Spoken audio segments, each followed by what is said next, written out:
Elian, bueno, te hicimos una muy breve presentación, pero lo primero que por ahí me gustaría es que cuentes qué es ADRA, ¿sí?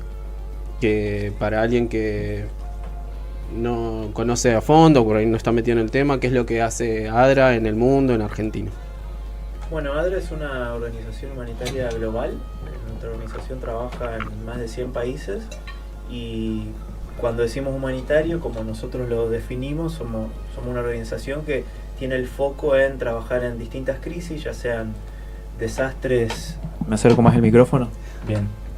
Bien ahí la parte sí, técnica, después, muy atenta. saludos a Víctor, de paso hoy no sé si lo saludamos. Víctor, gracias, buenas noches. Víctor. Después gracias, Víctor. El chico que edita los videos nos reta después.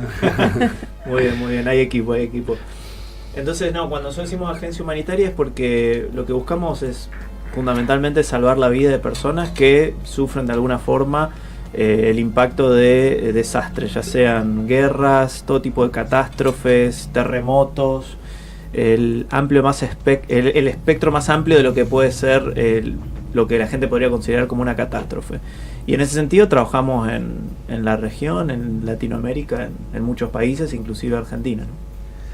Bien, aclaramos también, te conozco de tu trabajo acá en ADRA, de mi claro vínculo sí. también con la agencia, hace varios años. Vos posteriormente empezaste a trabajar a nivel internacional con la respuesta a las emergencias en Caribe y Centroamérica, que tiene sus particularidades, y ahí nos metemos.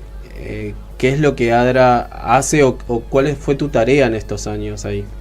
Bueno, sí, nos conocemos desde hace varios años, hace 4 años que trabajo para ADRA en la región que cubre Centroamérica, el Caribe y México. Y eso también incluye Colombia y Venezuela, así que es una región bastante amplia, trabajo en 41 países.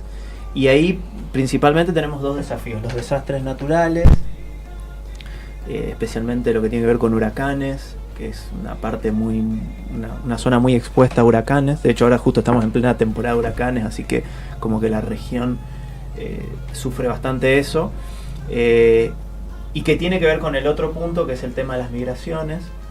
Y digo que tiene que ver porque los desastres naturales obligan muchas veces a la gente a salir a verse obligada, forzado a salir de sus casas e inclusive ir a otros países, ¿no? Y este segundo tema, el tema de las migraciones, que nosotros hablamos de flujos migratorios mixtos, o sea, en nuestra región hay mucha gente que viaja de un lado para el otro por distintas razones, de distintas nacionalidades, de distintas razones, y hay personas que lo hacen voluntariamente, se podría decir, y otras personas que lo hacen porque están obligadas, porque si no se van de su casa, puede que las maten por distintas cuestiones internas de los países, conflictos armados, persecución política, etcétera, ¿no? Entonces trabajamos en eso, digamos que esos son como las 2 poblaciones a las que más tratamos modestamente de acompañar con lo que nosotros hacemos o intentamos hacer de la mejor manera.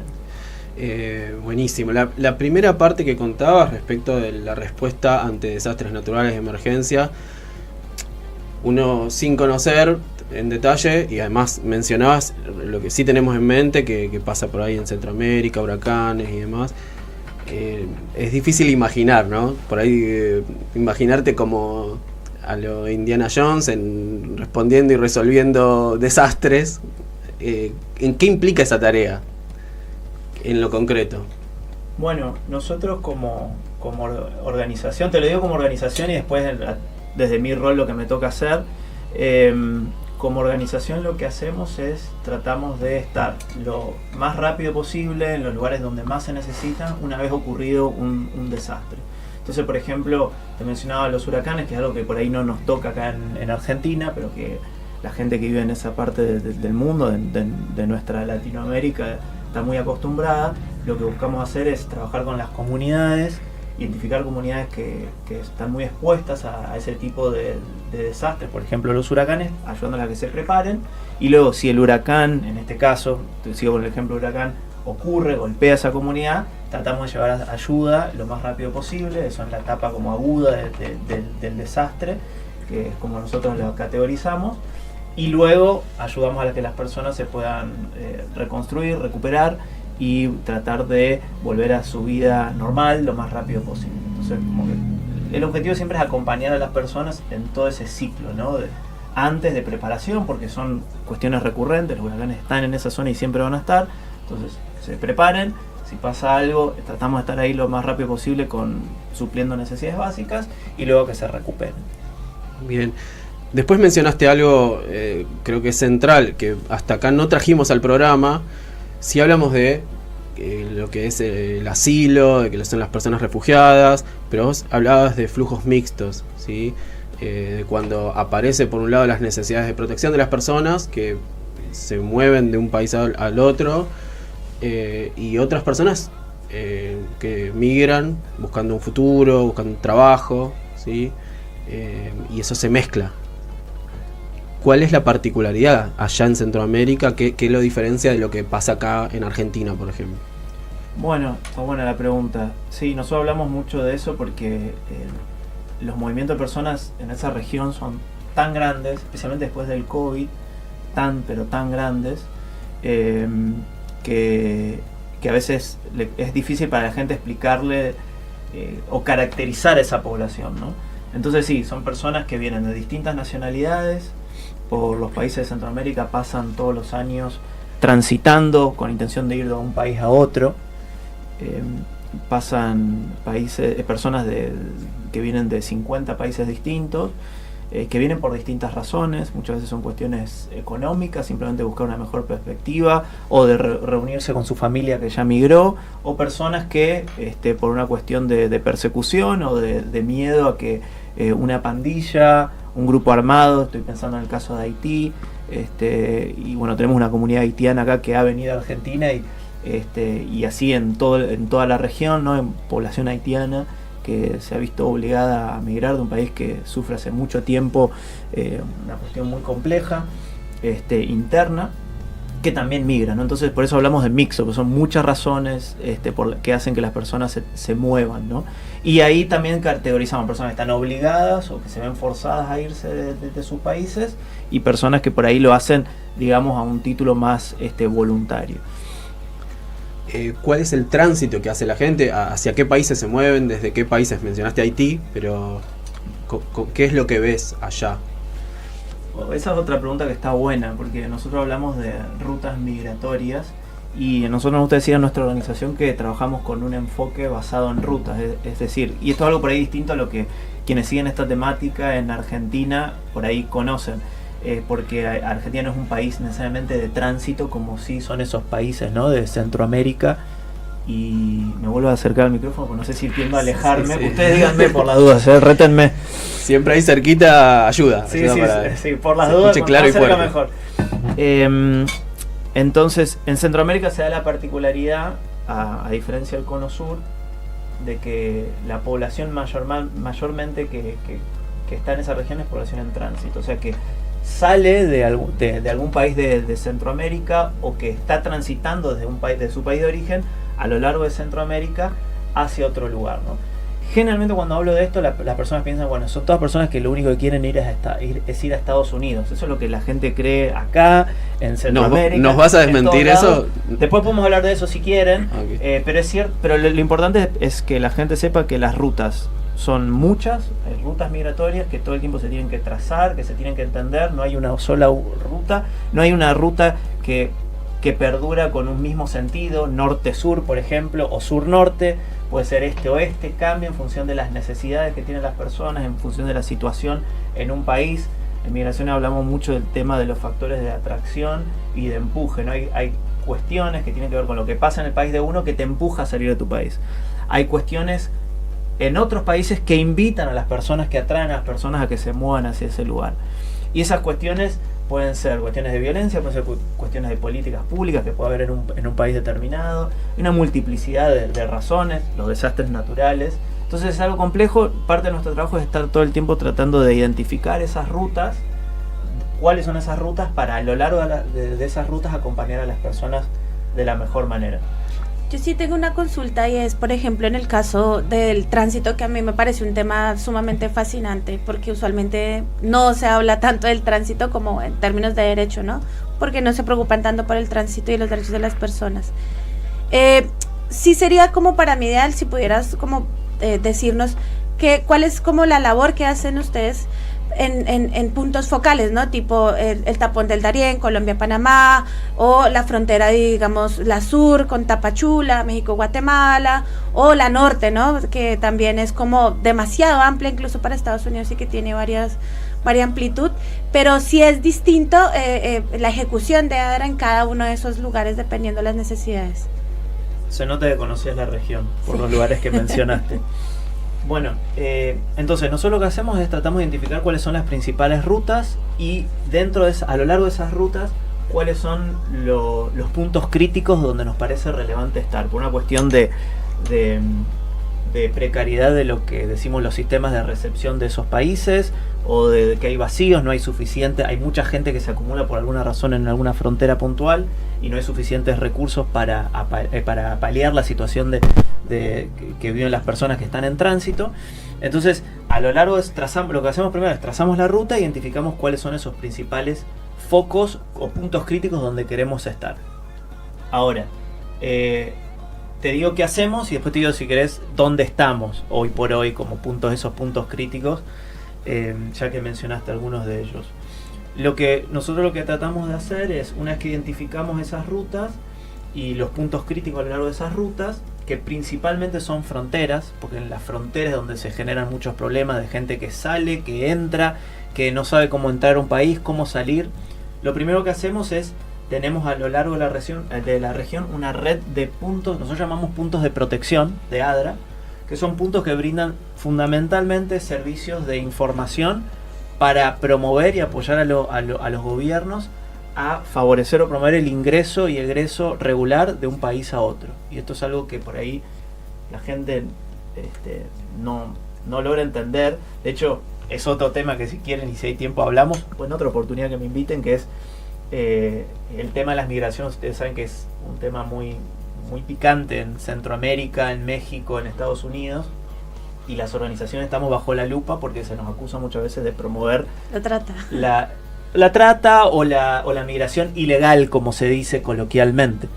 Pero bueno, ese es otro tema.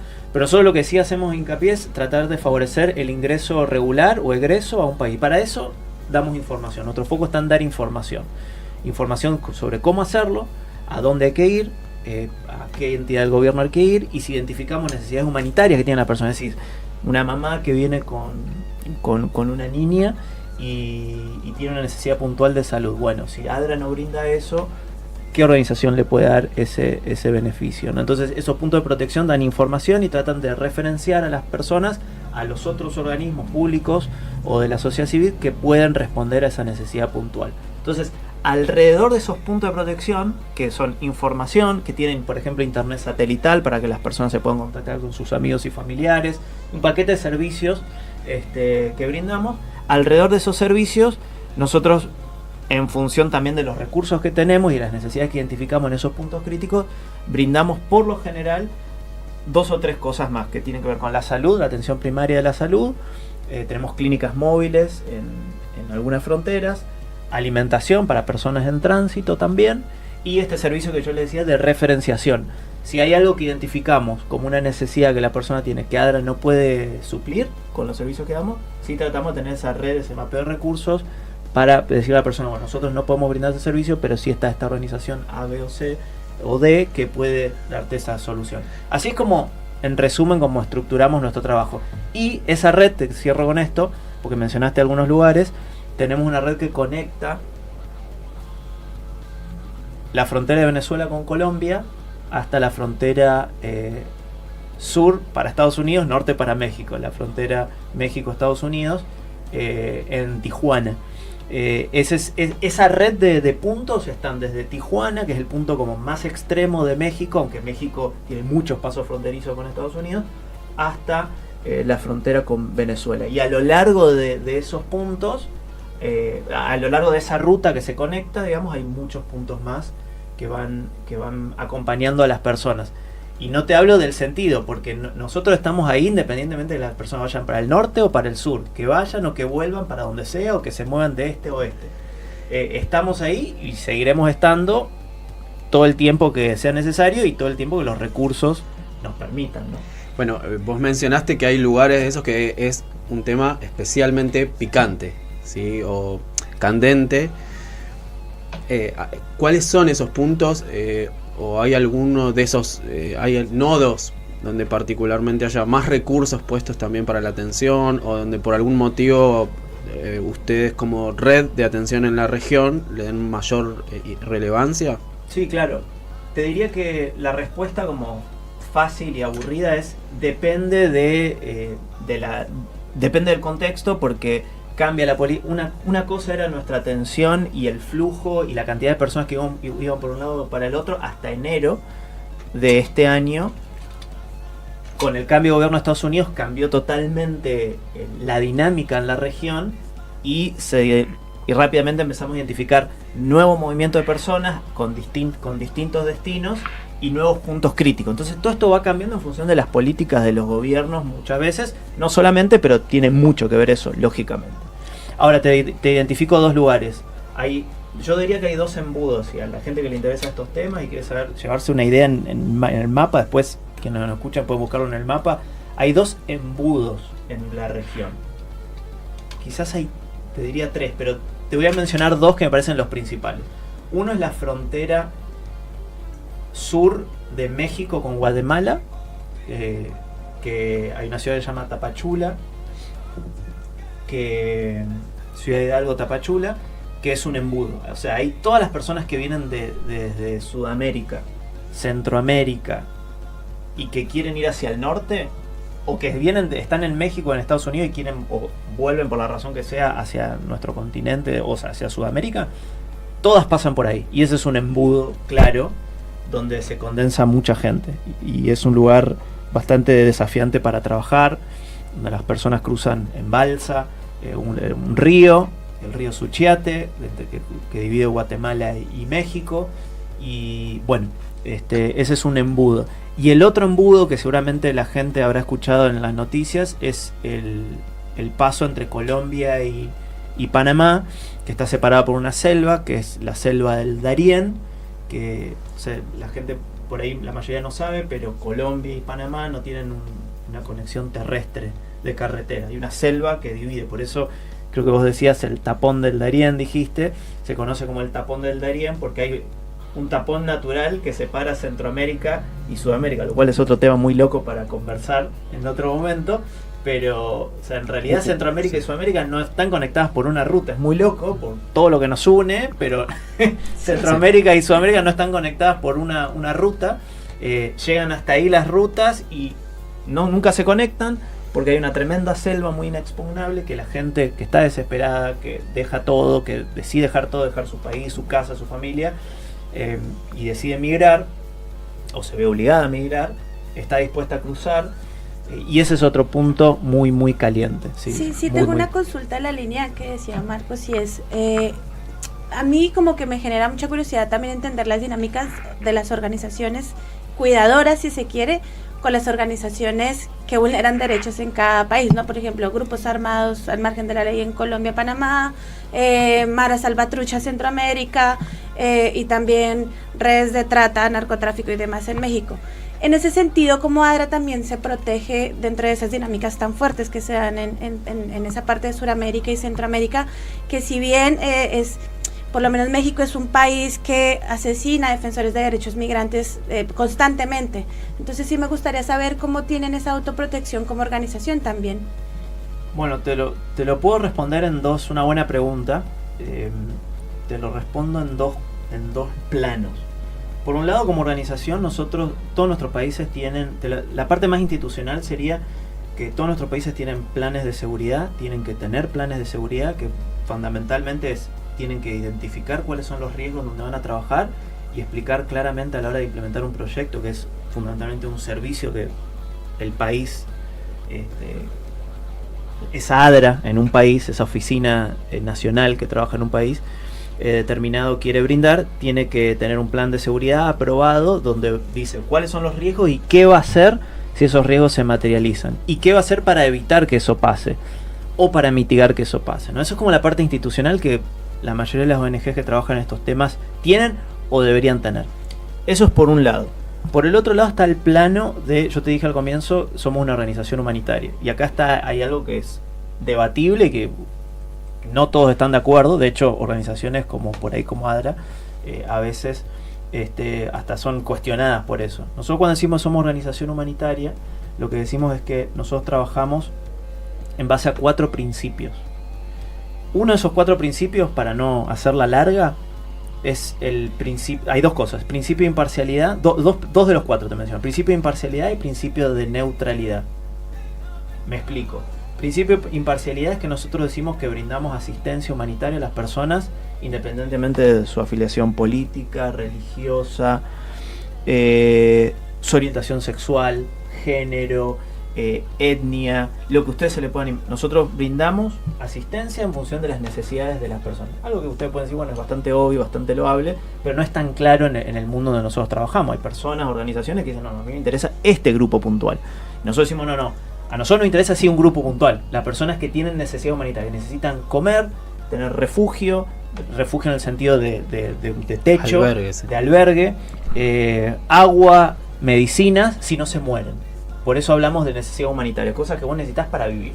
Eso por un lado.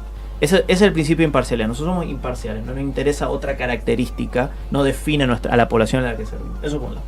Y por el otro lado está el tema de la neutralidad, que organizaciones como ADRA y hay otras organizaciones históricas que han portado esta bandera, como la Cruz Roja, por ejemplo. No voy a hablar en nombre de la Cruz Roja, pero sí del principio, que es el mismo, es el principio de neutralidad. Es que nosotros no favorecemos o no nos vamos a expresar en favor de un bando en un conflicto, por ejemplo, político. Nunca nos vamos a expresar en ese sentido. Y que además, desde nosotros a título institucional, eso independientemente de lo que Marcos a título personal o yo pueda hacer, por ejemplo, pero a título institucional nunca nos vamos a expresar en favor o en contra, por ejemplo, de una política de un gobierno. Que esta es una diferencia de las organizaciones más tradicionales de defensa de derechos humanos, que lo hacen y lo han hecho históricamente, y muy bien, por cierto. ¿Y por qué, esto que por ahí puede sonar un poco extraño, por qué nosotros este principio es importante y nos protege también? La neutralidad. Porque la neutralidad es no expresarnos de alguna forma, es otra. Hay un autor que lo define como reserva ideológica, es decir, nosotros no vamos a hacer una opinión sobre nosotros, nuestra mirada del mundo en un país determinado, es decir, este gobierno o este grupo armado está violando derechos. Nunca vamos a hacer eso. Nosotros lo que sí nos vamos a expresar públicamente es poner el foco en las necesidades humanitarias que tienen las personas. Sí podemos decir como ADRA, hey, en tal país esta población tiene necesidades humanitarias específicas y son A, B, C o D. ¿Y por qué hacemos esto? Y completo con esto. Porque nosotros, a diferencia de las organizaciones por ahí más tradicionales de defensa de derechos humanos, para nosotros es muy importante acceder. Nuestra razón de ser se materializa solamente si podemos acceder a una comunidad. Y si para servir, porque tenemos que suplir necesidades humanitarias, no lo hacemos remotamente, tenemos que acceder a una comunidad. Y si nosotros no tenemos el permiso de quienes son los guardianes de alguna forma de esa comunidad, que pueden ser gobiernos o grupos armados, depende del país y depende del lugar, no podemos acceder. Y si no podemos acceder, no podemos cumplir con nuestra misión. Bueno, freno acá, no sé si se entiende. Claro. Y asumo que es algo hasta para debatir, pero bueno, tiene un poco esa razón de ser y, como decía, tiene que ver con el principio de neutralidad. Pues nosotros, perdón, Marcos, ¿puedo decir una cosa más? Sí, por supuesto. En definitiva, para que no quede por ahí incompleto, pues un tema para hablar largo y tendido. Lo que nosotros buscamos es la confianza de todas las partes en un conflicto. Utilizo la palabra conflicto en el sentido amplio de la palabra, todas las partes, porque nosotros lo que queremos es estar ahí con las personas que lo necesitan. Y entendemos que hay otras organizaciones que hacen un trabajo complementario a nosotros que sí pueden poner el foco en cuestiones vinculadas, por ejemplo, a violación de derechos humanos. Y lo pueden hacer muy bien, porque no necesitan estar en la comunidad para poner eso en el tapete. Entonces, por eso a veces hablamos de esa diferenciación, ¿no?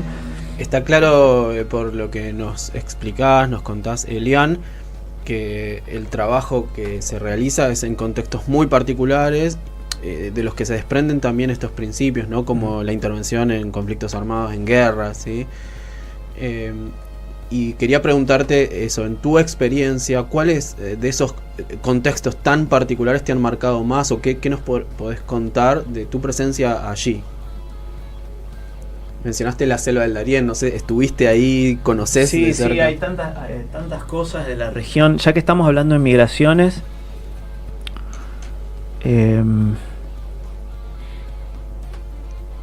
bueno, me ha tocado estar en Haití. Primero quiero mencionar Haití, porque Haití no es un país receptor de población que migra hacia Haití, sino es un país que, por la situación... Yo no he estado en un país más complejo que Haití, no conozco otro. Y tengo colegas que han estado en todo el mundo y pocos lugares se comparan a Haití por la violencia, por los niveles de vulnerabilidad extrema a la que está expuesta la población. Te estoy describiendo, pero fíjate que no te voy a hacer ningún tipo de juicio de valor sobre el gobierno de Haití, conectándolo con lo anterior, ¿no? No conozco un lugar. Y hace 3 años estuve en el terremoto de Haití. Hubo un terremoto muy grande en 2010 y hubo otro no tan grande, pero destructivo, mató a 2.000 personas en Haití. Y me chocó mucho estar ahí, en Haití, por el peligro. Recuerdo que llegué al aeropuerto y la camioneta de ADRA, nuestra organización, directamente nos hizo pasar por un costado. Ya hay un acuerdo entre ADRA y el área de seguridad aeroportuaria de Haití, del aeropuerto de Haití, que 2x3 se cierra porque las pandillas empiezan a disparar a los aviones para que no aterricen con medicinas o lo que sea. Y llegar, me agarraron mis cosas, me rodearon y derecho a la camioneta y a nuestra oficina, y ahí estuve casi las 3 semanas que estuve por un tema de seguridad. Pero eso me ayudó a entender por qué tantas personas deciden irse de Haití, ¿no? Y me ayudó también porque uno, en el trabajo que uno hace, uno empieza a perder la empatía, porque es algo tan normal lo que ve. O sea, hablo a título personal, ¿no? Se hace normal. Es como los médicos en los hospitales, que empiezan a hacer bromas. Llega un momento que, por una cuestión de hasta autoprotegerse, ¿no? A uno le pasa lo mismo, se normaliza y empieza a perder esa empatía necesaria. Entonces me ayudó a entender un país que empuja gente a salir, por qué sale, qué es lo que se vive ahí. Haití es un lugar para tener en cuenta. No hay lugar tan más complejo, a mi juicio. Hay cosas malas y hay gente que sufre en todos los países de nuestra región y de todo el mundo, pero Haití, en nuestra región, te diría que es un país muy complicado. Estuve en la selva del Darién también, en la selva que conecta, que hablábamos recién, Panamá y Colombia. Ahí nuestra organización tiene este punto que te decía, que conecta, que brinda información, que le dice a la gente: hey, si cruzás la selva, es muy posible que tus niños no pasen la selva, que hay animales peligrosos y hay otro tipo de peligros que no los voy a mencionar por un tema de seguridad de mis colegas, porque uno nunca sabe quién puede escuchar esto, ¿no es cierto? Y conoce a nuestra organización, pero es una selva, hay riesgos, es un lugar muy difícil también. Y ahora en enero estuvimos con un grupo, porque fuimos al Darién, chicos, agarramos un grupo de todos estos puntos que trabajan en puntos críticos y los llevamos a todos, en 15 personas, y los llevamos a la selva del Darién para que conozcan la selva del Darién. Lo hicimos ahora en febrero, en el contexto de que cambió el gobierno en Estados Unidos y la región cambió, ¿no? Como que la gente estaba tratando de emigrar hacia el norte y dejó, como que todo se frenó, digamos, ¿no? Y fuimos y entramos al Darién y ahí es muy impactante porque fui varias veces al Darién y uno llega al Darién y antes de entrar a la selva, la misma comunidad local que estaba ahí, que vivía el turismo, empezó de alguna forma a vivir y a generar ingresos producto de la migración masiva, porque es un embudo. Entonces ahí vos entras antes de la selva, tenés como un shopping, toda una feria gigante de productos que te venden para cuidarte de la selva. Loción, pócimas mágicas para defenderte de animales venenosos, no sé, botas, ponchos. Hay todo son metros, cientos de metros de una feria gigante, imagínense, de gente que vende cosas local, ¿no?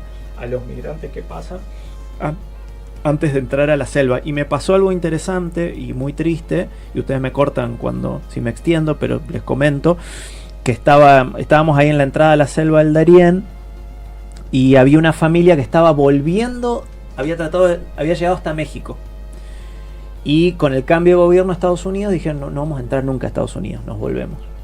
Y volvieron a cruzar la selva y acaban de cruzar la selva. Y había una familia de Venezuela que acababa de llegar a ese lugar y estaba aprontándose a cruzar la selva. Y esas dos familias se encontraron en ese punto de ADRA que brinda información y conectividad y demás, ¿no? Y estuvimos una hora escuchando con mucho respeto, cómo esas dos familias, una la trataba de convencer a la otra de decir, hey, yo ya crucé 2 veces por acá, no cruces. Es una locura que vos cruces con tus hijos por esta selva, son 5 días, por una selva inexpugnable, no lo hagas. Y la otra familia diciendo, ¿vieron esa disonancia cognitiva? Sí, pero no. Es como, ok, sí, gracias por la información, pero yo no vuelvo. Claro. Y cruzo, ¿no? Y eso es algo que se da y que refleja la desesperación a veces de la gente por cruzar, ¿no? Y me freno acá porque, bueno, el año pasado se calcula alrededor de 80.000 personas por trimestre cruzaban la selva, y este año, en el primer trimestre del año, se redujo a 2.000 personas. O sea, fue muy drástico esta reducción que comentás.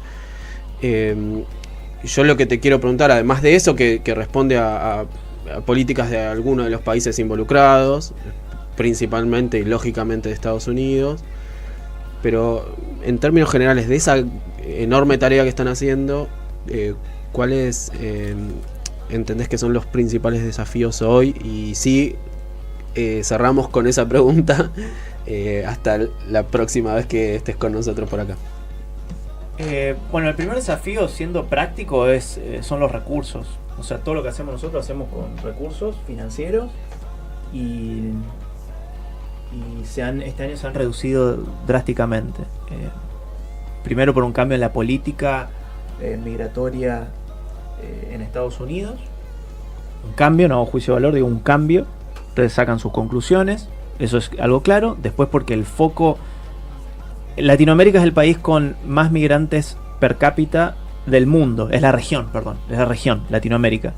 Sin embargo, el foco hoy está en Medio Oriente, en Ucrania hace un tiempo. Y siempre hay crisis que atraen o arrastran la marca y ponen el foco en otros países de otras regiones, ¿no? Entonces eso hace que no tengamos recursos y las organizaciones humanitarias nos valemos de donaciones, fundamentalmente.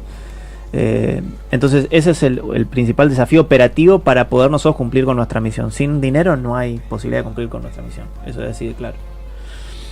Ahora lo segundo que estamos viendo es que justamente ahora que no tenemos dinero, hay mucha gente que iba por un lado y ahora está volviendo. Y no sabe de dónde volver o no tiene cómo volver porque no tiene dinero, no tiene comida, no tiene nada, ¿no? Entonces apoyar a esa gente que iba por un lado y que ahora está volviendo o quiere ir para otro lado es un desafío grande. Y el otro tema yo diría que creo que es trabajar mejor, y te completo con esto, Marcos. Creo que nosotros como organización humanitaria tenemos que hacer, esta es una opinión personal, una autocrítica y de trabajar mejor con las comunidades que reciben a la población que pasa en tránsito o que recibe, porque es población que llega con la intención de quedarse en el país puntual, que reciben. Nosotros trabajamos tanto con población que sufre que a veces cuando la población local que recibe a población migrante se enoja, se frustra, ya todo le llamamos, y con esto no quiero ofender a nadie, y hay colegas que no van a estar de acuerdo conmigo, claramente, si escuchan lo que voy a decir, pero a todo le llamamos hoy xenofobia y hoy discriminación. Pero creo que nos falta ponernos más en los pies y en los zapatos de las personas que literalmente viven, por ejemplo, en una ciudad fronteriza y ven que por la razón que sea, y con todas las razones que se pueden atender, hay miles de personas que cruzan todos los días. ¿Y qué respuesta le damos a esa gente? Y muchas veces la respuesta es: no tenés que discriminar, tenés que tener los brazos abiertos. Y eso no me parece demasiado empático si yo lo digo desde mi comodidad, ¿no? Entonces creo que entender mejor a las dos partes va a hacer que podamos ser todos más pacientes, más empáticos, y no tener también respuestas que hacen que el péndulo se vaya de un lado para el otro, desde lo político también, a nivel general, ¿no? Donde hay un sector de la sociedad que se cansa y otro que se cansa y el péndulo se mueve. Pero creo que es por esa falta de diálogo entre las dos partes, ¿no? De entendernos mejor. Muchas gracias, Elian.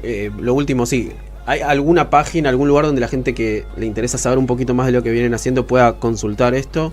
Sí, claro, en la página de nuestra organización es www.adra.org, esa es la página de nuestra red global, y para quienes quieran seguir acá en Argentina es www.adra.org.ar. Genial, muchas gracias y bueno, seguramente te vamos a volver a invitar más adelante que nos sigas contando. Claro que sí, un gusto Gracias. haber estado acá, un placer. Gracias por la invitación.